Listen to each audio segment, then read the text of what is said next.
ตั้งแต่ดนละแต่ปู่แต่ยาพูดทุกคนเลยแต่สมัยก่อนๆพูดก็เลยนำใส่กันมาตลอดว่าซะ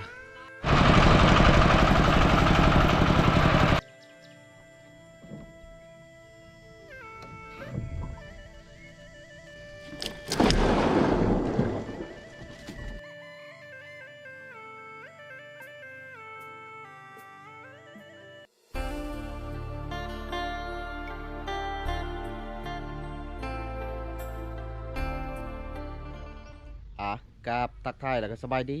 นะทุกผู้ทุกคนนะกับบรรยากาศตอนเช้าไม่ใช่ทุกคนเลยก็นำกินกระมดว่าซะกาชิไปตักน้ำพุ่นละอยู่บอนเก่าพุ่นละบอนน้ำบ่อน้ำออกบ่ออยู่ป่าทุกคนเลยกาชิไกลจากบ้านประมาณอยู่โอ้5-6 ลักพุ่นได้ทุกคนเลยหรือว่า5-6 กิโลทุกคนเลยกาไกลพอสมควรกาน้ำในกาห้องกาชีนี่แหละชีตักชีถังนี่ทุกคนเลยถังก็2 ถังเพราะว่าเนื่องจากว่ามันมีมดตัวนี้ทุกคนนี่มดอ่ะกากุ้มได้เติมทุกคนเลยแต่ว่าฤดูร้อนนี่ก็อยากหมดไวนะว่าใช่เพราะอากาศมันร้อนมันหนาวนะนี่อันนี้ก็มดน้ำกาไซอยู่ทุกคนเลยอาศัยแบบเฮามาไว้นี่ก็มันตกตะกอนกาชีไซโรไทยเนี่ยว่าใช่ปะเป็นไรนะครับส้มเบิ้งน้ำกันอีกทุกคนเลยอันนี้ก็คือบ้านเดี๋ยวนี้ตอนเสาร์ก็เป็นประมาณนี้ทุกคนเลย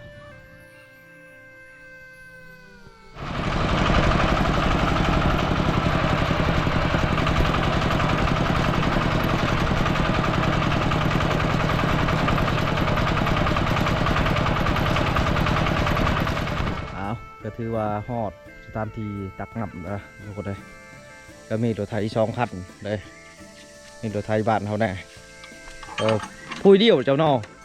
มันบ่มีผู้นี่ด้วยหนึ่งมันใส่เวลามันบ่มีตัวหลักนั่นเห็ดอะไรนี่ยับขึ้นอีกมันบ่ครับ มันแปะบ่เนาะเดี๋ยวน้ำไปยุ่ดุมบ่เลยทุกคนเลยนี่จะบ่เดียวนี่4-5 บาทมากินบ่เดียวนี่ทุกคนเลยบ่เบิ่งน้ำก่อนก็ถือว่าน้ำนี่กับยังลายได้ปีนี้ทุกคนอันนี้กับ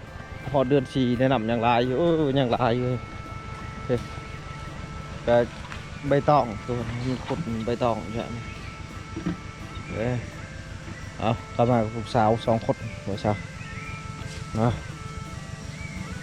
การนะจูหัวสาวแต่อยากเราใบตองนะจะน้อยปะเอากับพละชีประจำการอยู่ถังพละทุกคนนะแล้วนี่ก็ต้นย่างนะเห็นป่ะต้นย่างกับใบใหญ่ก็ได้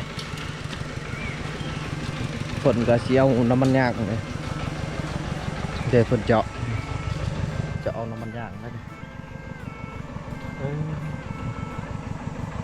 นั่น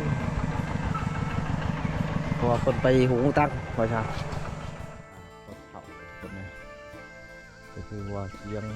นกห้องแซวนะครับตัวมันเกียมลงไปกินหนับเลยลูกสาวที่2พอใช่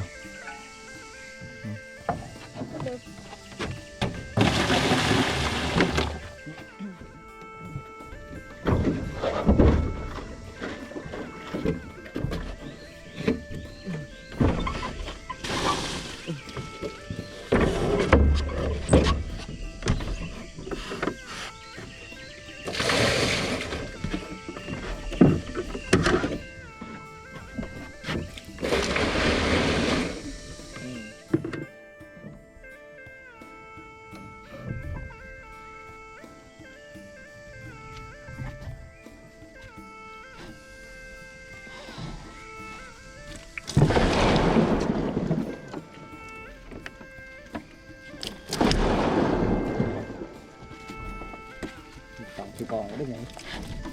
เราก็ไม่ตั้งจุด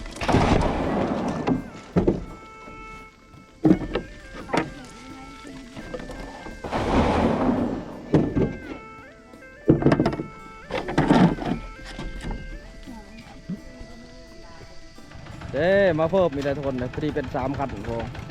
น้ำมันมดบอน่ะชื่อมันเนอะชงไปใส่เขาบนพอมี ก็พูดอันหนึ่งมีถังอีก2 ถังมีตุกแกลลอนเด็กไปไหนเอา น้ำคำห้อง เอ็ดไปไหนไปได้ทุกคนตามวันนี้ใกล้ชีเต็มแล้ววะชา ธรรมดามันข้าวกว่านี้ขนาดเลยค่ะ เออ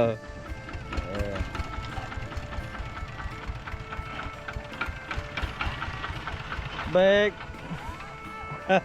เออ สูงเติบได้นะมึงอ่ะ สัตว์ลงหดนะบอพวกนี้ด้วยพอแห้งแล้วอืม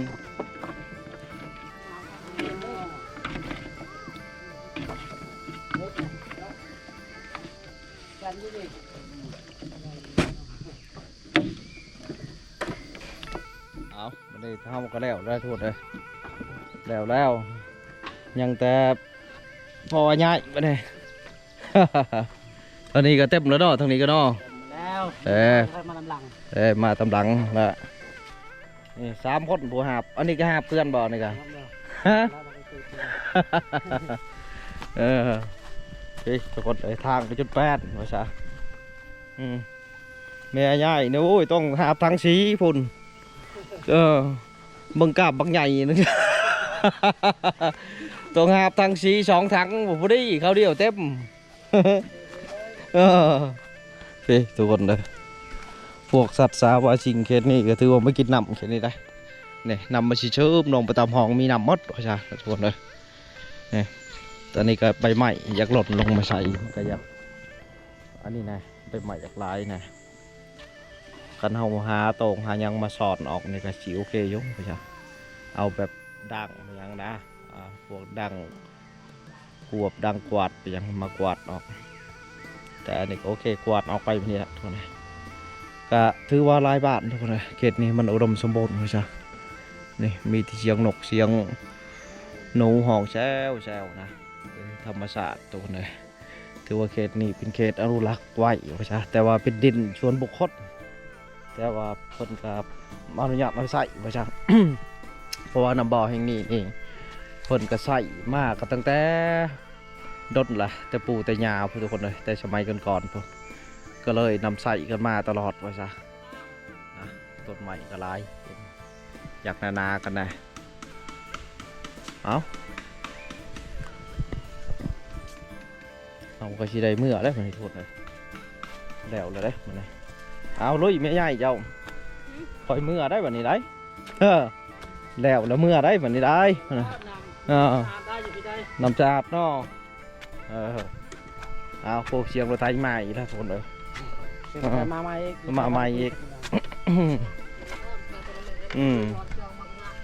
เอาก็จะได้กลับนะไปถือว่าพบกันอีกคลิปหน้าทุกคนคลิปนี้ก็จบเพียงเท่านี้บาย